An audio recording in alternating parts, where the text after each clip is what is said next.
Today, I'm here with Jayda with Treasure Junkies. Treasure Junkies is an estate sale company right here in Colorado Springs, and they help seniors and their families get rid of the stuff they no longer want or cannot take with them wherever it is they are going next. All right, real quick, if you are thinking about downsizing in the next 6 to 12 months, go ahead and give us a call today because the sooner we start, the better we're going to be able to serve you. Jayda, thank you so much for being here today. How are you doing? Good. How are you? Great, thank you. Why don't you go ahead and tell us a little bit about who you are and how in the world you got into the world of estate sales? Yeah, so I've been doing reselling since I was probably like 12, but I started working at an online auction company in Fountain for about 3 years. And when she retired, she actually is the one that kind of kickstarted our estate sale business and doing online auctions as well. Okay. So we did her estate sale up in the Broadmoor area, and that was kind of our first one. And then after that, we did a whole online auction for a client to liquidate all of their items in their house. And that was kind of how we got started. And now it's kind of snowballed into what it is today. And it's a really great business. That's awesome. So how long have you been doing it?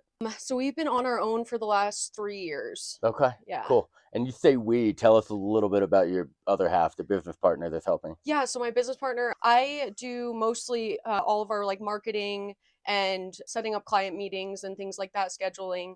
And then my business partner, she kind of looks for things that I don't look for. So Okay. we are a really good pair as far as having different interests, and it helps our clients to be able to get a well-rounded idea of how they want to sell their items and where they're going to get the best price for it and things like that. Okay, cool. This is kind of a simple question, but for those of us that don't know what estate sales are, can you kind of explain a little bit about what exactly an estate sale is? We kind of go in and we talk to the client and see what their ideal situation is and the best way to move forward for them. And it is usually to liquidate pretty much everything in their home. Okay. And it is kind of the best way, if especially if there's a lot of furniture and things like that, doing an in-person type estate sale. It is client by client basis. Sometimes we will do like a full online auction of the entirety of somebody's home. Okay. It really kind of depends on their situation and if they're still living in the home, or so kind of like what the best course of action is to go from there. Okay. Yeah. Cool. And then you talked a little bit about auction and estate sales. So can you just kind of simplify like what would make it for a better auction versus what would make for like a better estate sale? Yeah, so with estate sales, if you have a lot of household items and things like that, usually we recommend doing an in-person type situation like that. Okay. If you have a lot of collectibles or things that we want to get out to like a wider market, an auction is definitely usually the way to go. Just because we do most of our auction gets shipped all over the United States. Okay. So you get a lot more eyes on your items versus just having an in-person. We do a lot of marketing for in-town estate sales as well, but you definitely kind of get more bang for your buck if you go the auction route, if you have more collectible So you have a items. wider audience and more buyers essentially, right? Right, Okay. right. So people that might nerd out over, coins or Yes, yeah, baseball cards, you're not just dealing with Colorado Springs, El Paso County, you're dealing with nationwide. right. Okay. And with sales in general, we do a lot of bargaining and we price things to sell and everything like that, just because we want to have the least amount of possible things for donation or Right. trash, and we want to make sure our clients get the most amount of money for all the things that they've been collecting for years. Okay, cool.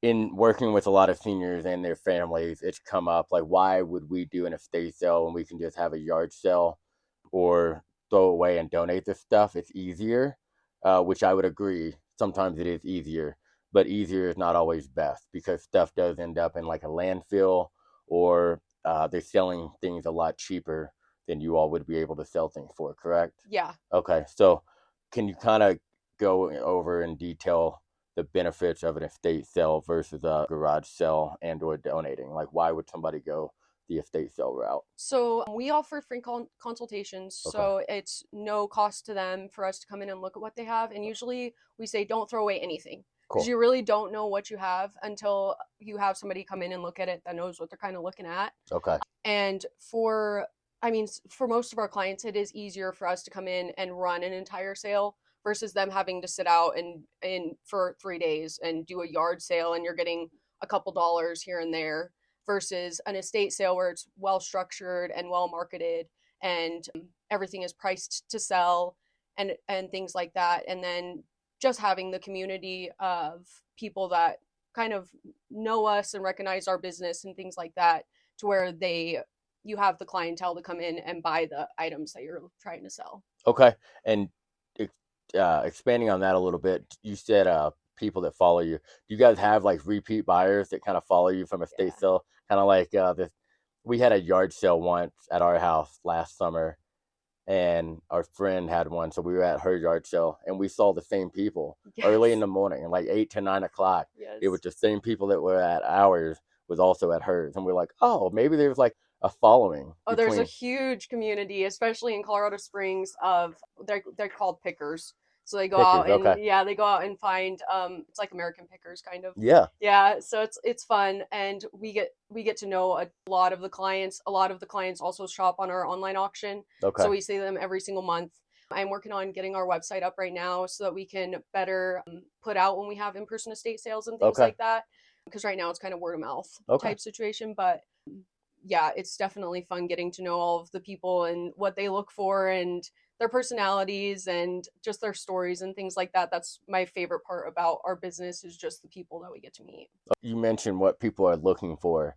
Is there anything that is just top of mind that these pickers are looking for? Like, what's the most common thing that people look for at estate sales? I would say gold and silver, which Gold and usually silver. at our estate sales, it's a hit or miss if you'll find it because most of the time that's the stuff that we're taking right off the bat to Okay. either sell on eBay or take to get scrapped depending on what the circumstances are, just because we're liable to our client to just make sure that they get the most amount of money possible. So Right. ours specifically, you're not going to find a lot of jewelry at, Okay. but we still have great items and we price everything to make sure it's fair and that there's still a little meat on the bone for everybody because Okay. even us ourselves as resellers, like we want to make sure that there's plenty to go around for everybody. For sure. Yeah. Let's do the opposite of that. What is the thing you see that doesn't sell at estate sales that the client or the family think will sell? Like, is there anything that just people have a lot of? I would say one of the biggest things is antique furniture. Okay. Just because like there is a market for it for sure, Okay. but with the estate sales and stuff like that, you're really trying to move it fast. Okay. So unless you have the time to be able to sit on it for a couple months and find that right buyer that's willing to pay $200-300 for it, Mm-hmm. most of the time that stuff unfortunately does get donated, or we do have resources that are local that we try and support as well. Okay. Yeah. And the one thing I had in mind, which I'm guessing you all too, I'm going to let her answer, is China. Yes. What's the deal with China? Like, is it worth anything? Is it a saturated item in estate sales? Tell me a little bit about that. Yeah, it's definitely one of those things that we kind of dread to see, even or crystal is another thing. Okay. It's unless it's like signed or something like that, there's just so much of it Mm-hmm. that it's really not worth as much as people paid for it to Okay. begin with. Okay. But I mean, there's also resources for people to donate that to other places that can use it, or Okay. even craft places that'll use it for mosaics or whatever the case may be. Okay. Yeah. Cool. So when you're dealing with a client, you're going through their home, and they're very proud of the stuff they've Yes. accumulated, which they should be. The problem is, and I've seen this time and time again, is, they paid X amount of money for this, Yeah. however many years ago. It just doesn't hold up in value. Is that true? Yeah, that's Okay. very true. I would say Hummel is one of the best examples of that. They used to pay hundreds of dollars for it, now it's Okay. only worth like 10. Okay. And Precious Moments, just certain things that are like the market is super saturated with, Okay. and they did pay good money for it to begin with, but then some things it's the stuff you wouldn't expect that actually is worth money. Okay. Yeah, so it kind of that's why it's good to have somebody come in and kind of look at what you got and figure out what the best place to sell it's going to be. Okay. Yeah. Cool. Off the wall stuff. So like when you say you're dealing with anything, how does like firearms come into play? Like, do you guys have the ability to sell firearms? We do not at this time. There Okay. are different ways to do it. We haven't had a whole lot of customers that have dealt with that because most of Okay. the time the family ends up taking those and Right. things like that. Okay. But if that were to come up, we do have resources that we can reach out to and kind of figure Okay. out what the best course of action is going to be to move those. Okay. Yeah. Cool. When somebody calls you, and I'm expecting you guys to give her a call when you guys are ready to do some downsizing and liquidating, what is the process like? What does it look like from start to finish from the first time they call you? What's the next step and what's after that? Yeah, so when they first call, I try and get an idea of what they have, what they're selling.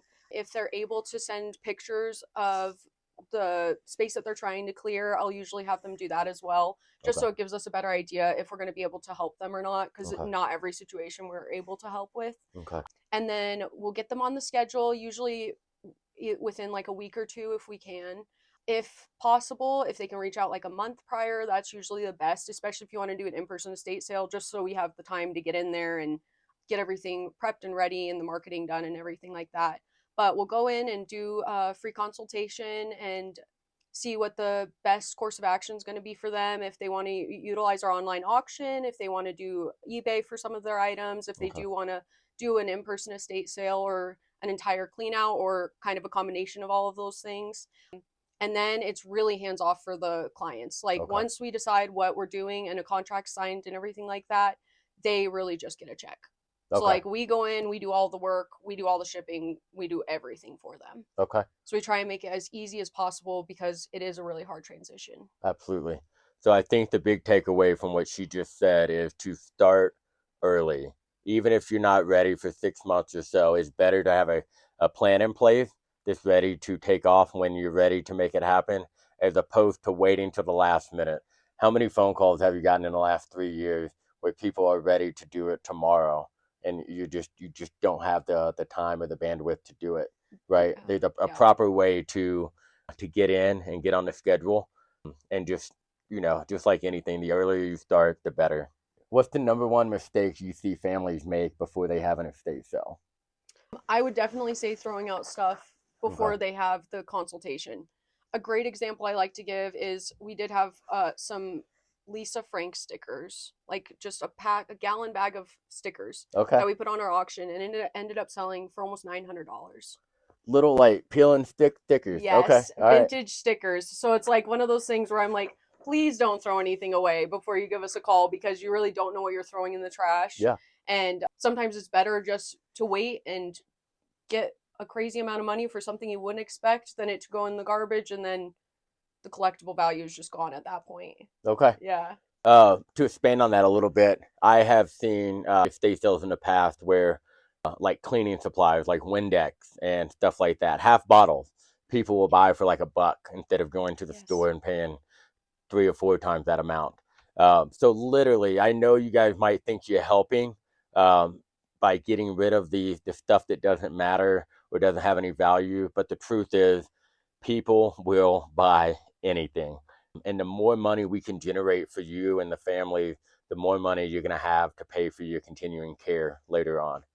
All right, what's typically the hardest thing that seniors have a hard time letting go of?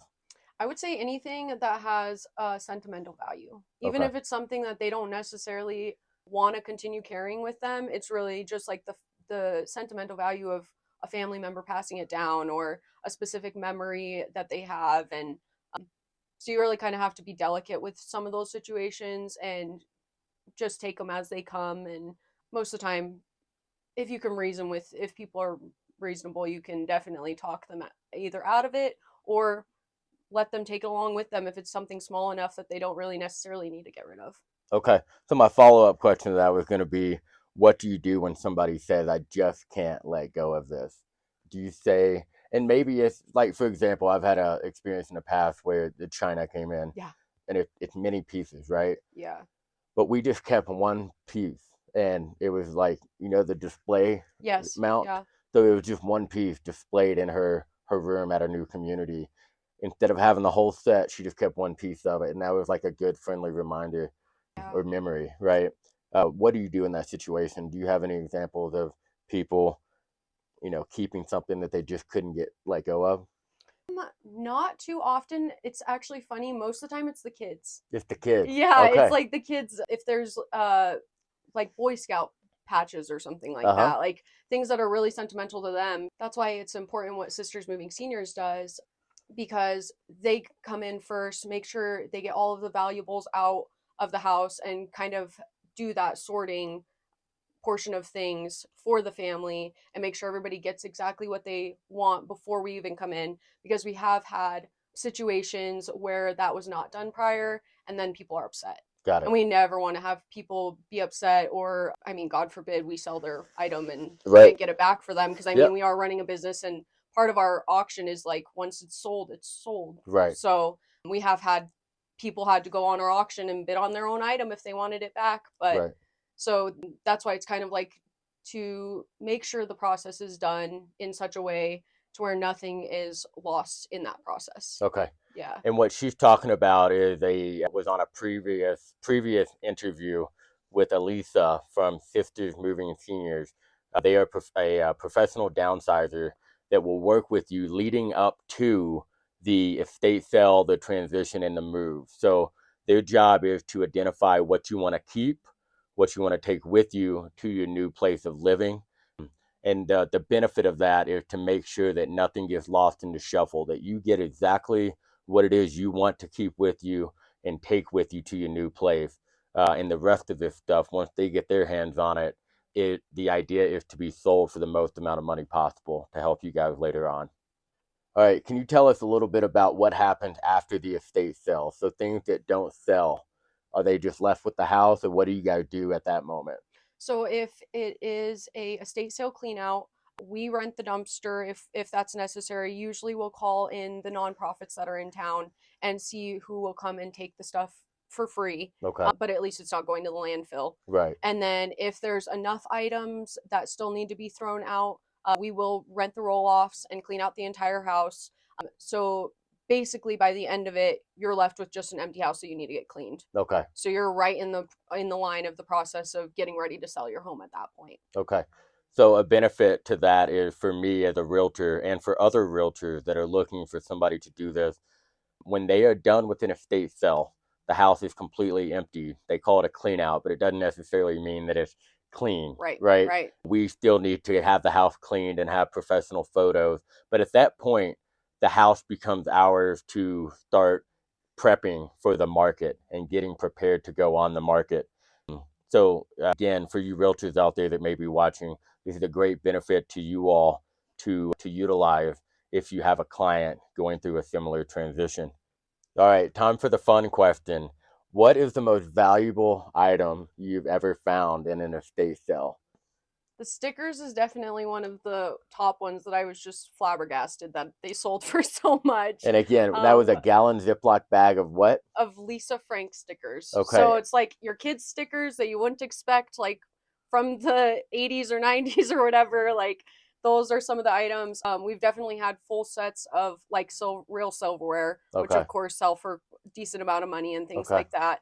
I can't think of anything else like super off the top of my head. I personally love collecting vintage jewelry. okay, So anytime there's jewelry, if it's something that I like, I'll end up buying it from the client okay, and things like that. But I think it's just so much fun getting to see all of these pieces of history is really what they are, and being a part of their process, okay. like That's getting them awesome. to a new home where they're going to be appreciated again. Absolutely. I Yeah. still can't get over. You said $900 for a bag of stickers. That's Yeah. crazy. Yeah. All right, cool. So story time now. Is there a story or an impactful moment that you've had with a client that you'd be able and willing to share with us today? Yeah, so every single client is definitely, I feel like, special to us because you get to hear their stories and like the life that they've led, and especially living in a military town, Hmm. like you get to hear about all the different places in the world that they've traveled and how they met Absolutely. their spouses, and even when we're sorting and seeing photo albums and seeing like the kids from when they were babies all the way to when they're grown up, and like you interact with their adult children and stuff like that. So I think it's really just special being a part of their story in such a time of like transition. One of the ones that's like pretty near and dear to my heart, though, it's a client we're working with right now, but he lives out in Stroudsburg and he's just by himself in this pretty decent sized house, and he lost his wife like a year ago, and he's just really sweet. And I think it's the isolation is what makes it really sad, Absolutely. because most of the time the kids do live far away or just the circumstances don't allow for them to even be in contact with their kids or anything like that. So I think just being able to be there and see them exactly where they are and bring them a meal if they need it or whatever the case may be, like we really treat all of our clients like family, really. Okay. Yeah. So really just that interaction sometimes, like if they're isolated and you all show up, they're just Yeah. like so excited to see other people and have company. Yeah, and Okay. especially just with us being a little bit younger, Yeah. the young energy and just being able to have banter with them and stuff like that. And it's a really rewarding experience for sure. I love it. I Yeah. love it. Well, cool. Thank you so much for your time, Jayda. Real quick before we go, what is the best way for people to get in contact with you guys if they want to schedule a consult? So if you look us up on Google, just Treasure Junkies LLC Colorado Springs, you'll find us on Facebook and Instagram. Like I said, I am working on getting our website up. So Okay. hopefully within the next month or so, that'll be up and you can submit a consultation form directly from there. Okay. But you can also contact us via our email, which is treasurejunkies22@gmail.com. Cool. And I'll make sure to put her information in the description below. So if you're watching this right now, please don't freak out. Just check out the description below for their contact information. Jayda, thank you so much for being here today. Thank you for inviting me. I really appreciate it. Absolutely. If you're navigating this journey right now with a parent or loved one, you do not have to go through this alone. You can always reach out to myself or Jayda, as we are professionals that do this every single day, working with families just like yours to help their parent or loved one navigate a highly emotional transition. So give us a call today. We're more than happy to help you guys out any way we can. My number one goal is to make this as seamless and smooth as possible for everybody involved. Thank you guys so much for watching, and we'll see you next time. Bye.